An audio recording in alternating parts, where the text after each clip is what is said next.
Hello, everyone. This is Tom Fox. I would like to welcome you to the Sunday Book Review.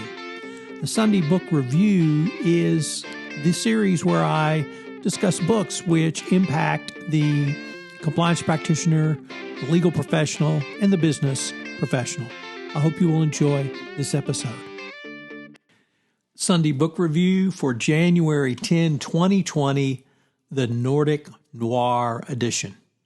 And we begin with Mikael Niemi's historical mystery, To Cook a Bear. In it, a Swedish botanist and revivalist minister who campaigned against the drinking of alcohol is featured. The teetotaling pastor wrestles with the fundamental moral questions such as what makes a person good, which of us walks the right path, and how should we live? One thing the teetotaling pastor feels is compelled to do is investigate a violent death of a local milkmaid in a northern Swedish town. The Boris local sheriff declares the victim was killed by a bear, but the pastor is certain she was murdered. The killing bear is walking around in human form, and soon a second woman disappears.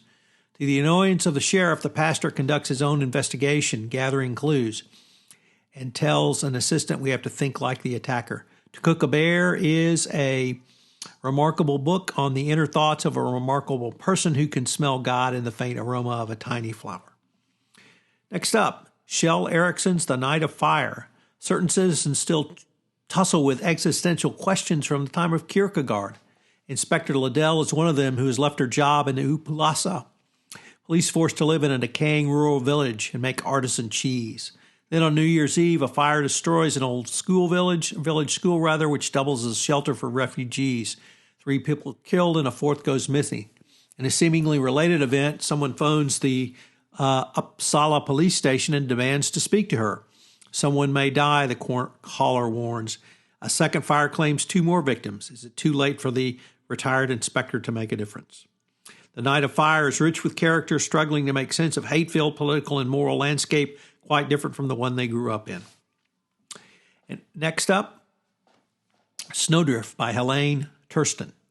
It is starring Inspector Mbala Nydstrom, who's accused of not caring. She's obsessed with a victim for a decade and a half, her best friend, who was snatched away from her before her eyes and never seen again.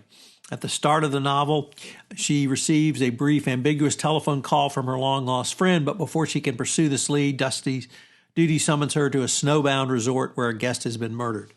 To her shock, the dead man is the same crime boss from the nightclub where her friend disappeared. This well-dressed gangster is doing in the middle of nowhere.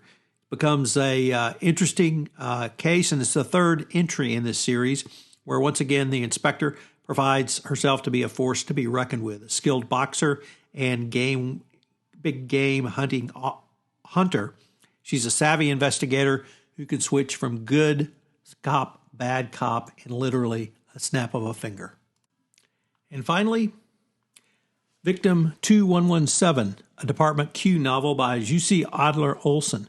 The newspaper refers to the body of a victim only known as Victim 2117, 2,117th refugee to die in the Mediterranean Sea.